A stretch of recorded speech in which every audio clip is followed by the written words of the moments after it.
Finalement, l'urgence climatique devrait être la boussole de toutes les réformes actuelles, y compris la réforme des retraites.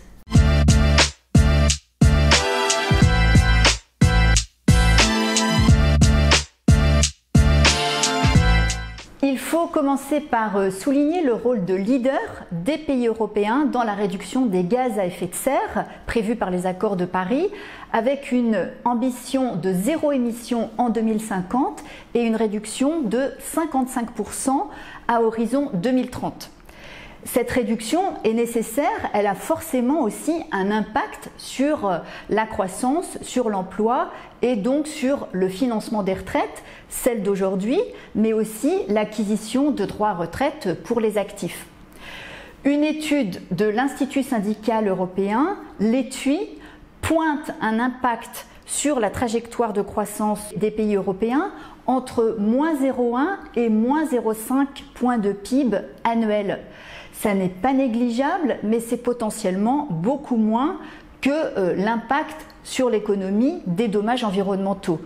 L'inaction ou l'absence de régulation européenne que prônent certains a un coût financier, mais aussi un coût en santé et même en vie humaine.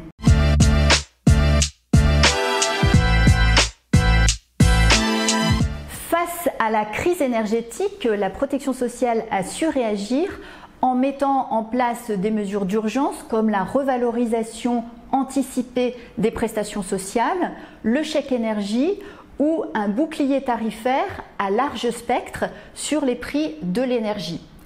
La consommation énergétique des entreprises et des ménages a baissé cet hiver.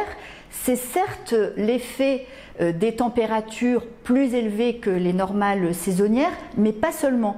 Les comportements ont changé. L'infléchissement des comportements, c'est important, mais ça n'est pas suffisant. On parle de comportements individuels, de consommateurs, alors que c'est la coopération collective qui est en jeu. En sortie de crise, il va falloir contenir un accroissement potentiel des inégalités et de la pauvreté.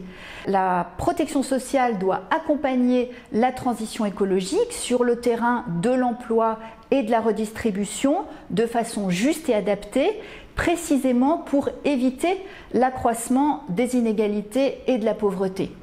Sur le terrain des retraites, on va avoir un impact en particulier à travers les structures d'emploi et l'espérance de vie.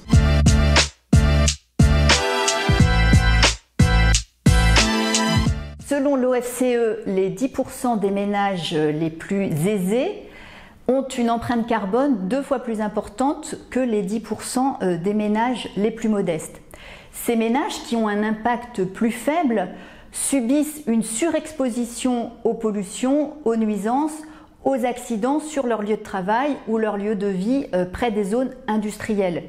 Ils auraient donc tout à gagner à une transition écologique, mais en même temps, les restructurations d'emplois frappent particulièrement les travailleurs peu qualifiés et les exposent à un déclassement professionnel et à un chômage durable.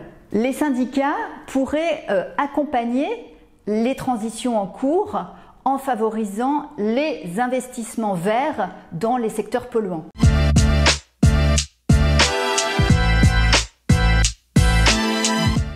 Eh bien, il va y avoir des gagnants et des perdants sur le terrain de l'emploi et donc des amortisseurs à mettre en place pour les perdants temporaires et de longue durée.